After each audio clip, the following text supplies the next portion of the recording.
আসসালামু আলাইকুম। আমি জাহিদ হাসান, সহকারী শিক্ষক, সরকারি প্রাথমিক বিদ্যালয়। আজকে আপনাদের সামনে যে ভিডিওটি নিয়ে এসেছি সেই ভিডিওটি আপনারা আশা রাখি সম্পূর্ণ দেখবেন। গত ভিডিওর বিষয় ছিল লেখার তৃতীয় কোর্স। আপনাদেরকে স্মরণ করে দিতে চাই, আপনার শিশুকে যদি মেধাবী বানাতে চান তাহলে অবশ্যই 2 মাস বয়স থেকেই আপনার শিশু পরিচর্যা করুন। তাহলে আপনার শিশুকে ডাক্তার, ইঞ্জিনিয়ার, বিজ্ঞানী একজন ভালো মানুষেরই গড়ে তুলতে পারবেন। আমার কথাগুলো মানুন, সেই মোতাবেক কাজ করুন। অবশ্যই আপনার সন্তান মেধাবী হবে, কিন্তু তার জন্য প্রয়োজন 2 মাস থেকে বয়স থেকে পরিচর্যা। আপনি ভাবছেন আপনার সন্তান বড় হয়ে গেছে, ভালো স্কুলে ভর্তি করাবেন, টাকা দেবেন, ভালো টিচার রাখবেন, মেধাবী হয়ে যাবে না, কখনো না। আপনার সন্তানকে মেধাবী বানাতে হলে অবশ্যই তার 2 মাস বয়স থেকেই শুরু করতে হবে। যাক, কথা না বাড়িয়ে আজকে নতুন একটা ভিডিও নিয়ে আপনাদের সামনে হাজির হচ্ছি। আজকের বিষয় হল শ্রুতি লিখন। আপনার সন্তানকে আপনি বা আপনার শিক্ষার্থীদেরকে আপনি কীভাবে এই শ্রুতি লিখন এবং মজাদার এবং আনন্দদায়ক পাবেন এবং ভালো করে সে শিখবে, সেই কৌশলগুলো আমি আজকে আপনার শেখাবো। আর সন্তানকে অথবা শিক্ষার্থী একটা বই নিয়ে বলতে থাকুন। আপনার শিক্ষার্থীর উদ্দেশ্যে বলতে থাকুন হয়তো কিছু শব্দ। আমি আজকে 10টা শব্দ বলবো, সে 10টা শব্দ শিক্ষার্থীরা লিখবে। ঠিক আছে, তোমরা রেডি? লেখো। তিথি,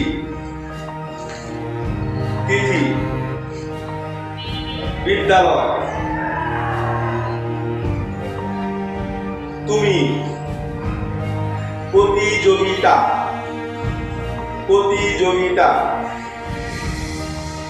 গান,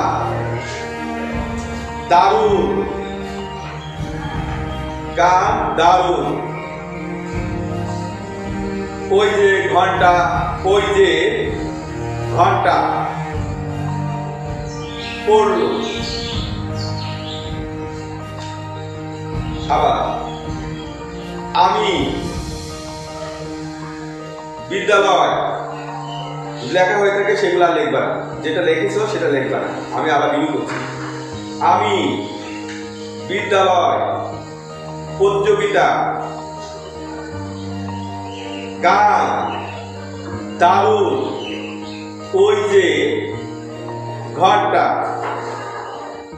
পড়লো। 10টা শব্দ নিশ্চয় তোমরা লিখেছো। যারটা ভালো হোক আর মন্দ হোক। আর কি বলা লাগবে তোমাদের? আর বলার সুযোগ নাই, আর বলতে পারবো না। এটাই হলো শ্রুতি লিখন। আমি 10টা, 20টা বা 5টা শব্দ বলবো, একবার থেকে 2 বার ওরা লিখবে এবং সেটা বানান খেয়াল করতে হবে এবং লেখা দ্রুতও হবে এবং লেখার সৌন্দর্য। 3টা মিলে প্রতিযোগিতার বিজয় ঘোষণা করবে।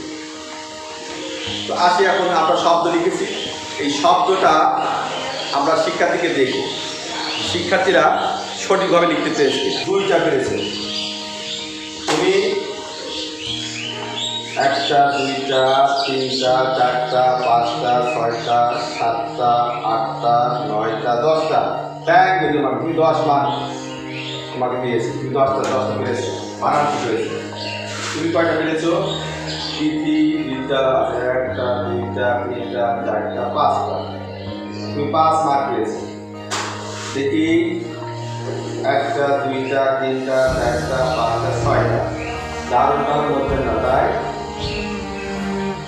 এটা গ্রামটা নিতে পারলাম না, তাহলে তোমার হলো 5টা। 5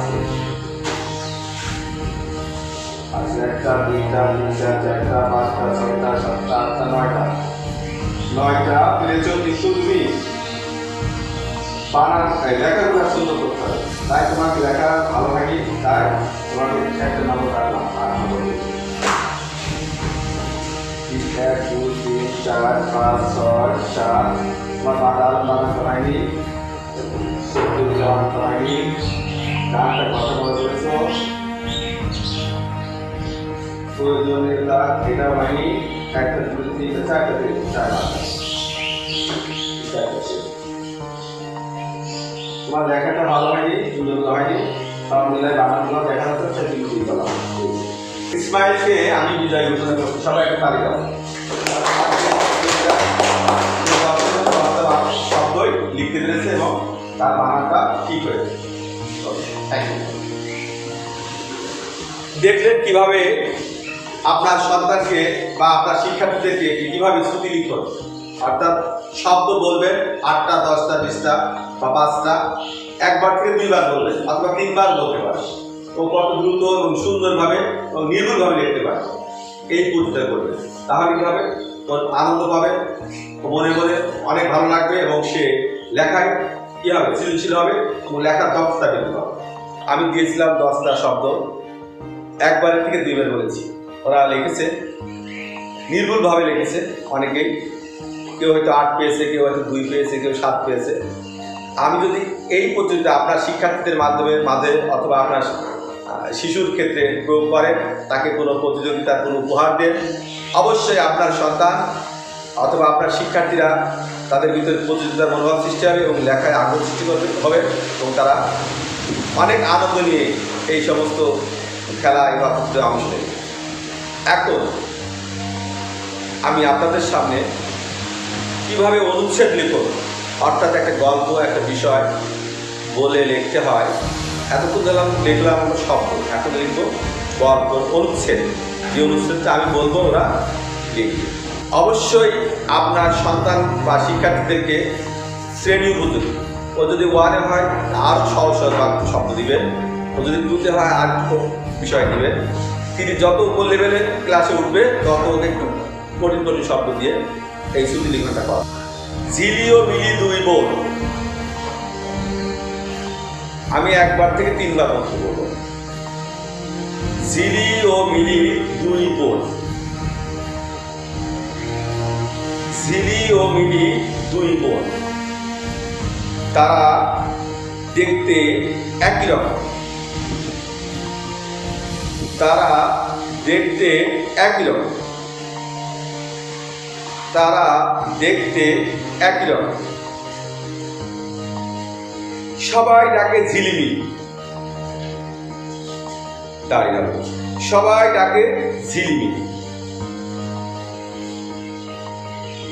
সবাই ডাকে ঝিলিমিলি।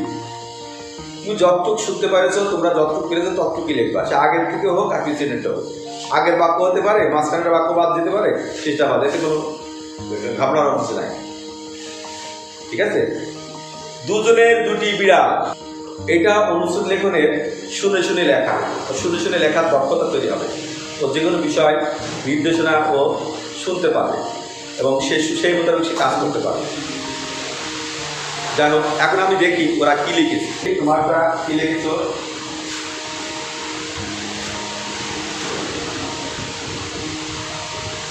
সবাই বানান করতে হবে।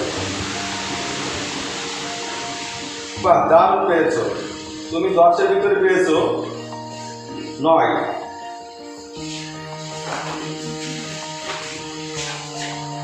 তুমি ঠিক আছে, এরপরের থেকে তুমি বাবা আপনার ডক্টর তৈরি হলে তুমি পেয়েছো 3।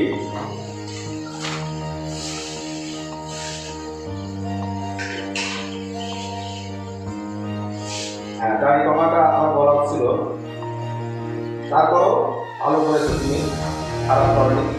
6 দিলাম তোমার।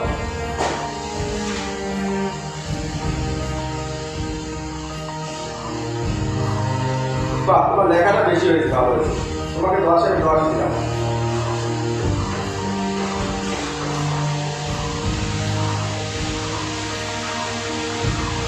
বাহ, দারুণ করেছো তুমিও, তোমাকে আমি 8 দিলাম। তুমি লেখা ভালো করছো।